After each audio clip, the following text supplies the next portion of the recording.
बिस्मिल्लाहिर्रहमानिर्रहीम।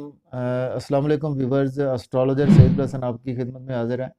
तो व्यूवर्स, आज बात करेंगे कैप्रिकॉर्न के हवाले से। कैप्रिकॉर्न बुर्ज जद्दी वालों का जो लकी नंबर है, उसमें नंबर जो है वो नंबर 4 है, नंबर 5 है, नंबर 6 है, नंबर 8 है और इसके अलावा जो है वो 22 है। यानी 2 + 2 इज़ इक्वल टू 4, यानी 22 भी हम कंसिडर करेंगे कि लकी नंबर है। इसके बाद जो है वो लकी कलर जो है वो ब्लैक है, ब्लू है, वाइट है और इसके अलावा ग्रीन जो हैं वो लकी कलर्स हैं।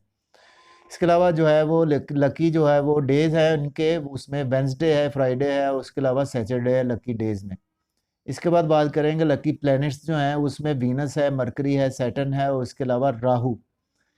तो ये कैप्रिकॉर्न बुर्ज जद्दी वाले जो है वो इस हवाले से अपनी चीज़ों को देख सकते हैं। तो इसी के साथ व्यूवर्स, मैं आपसे इजाज़त चाहता हूँ। अपना ख्याल रखिएगा। अल्लाह हाफिज़।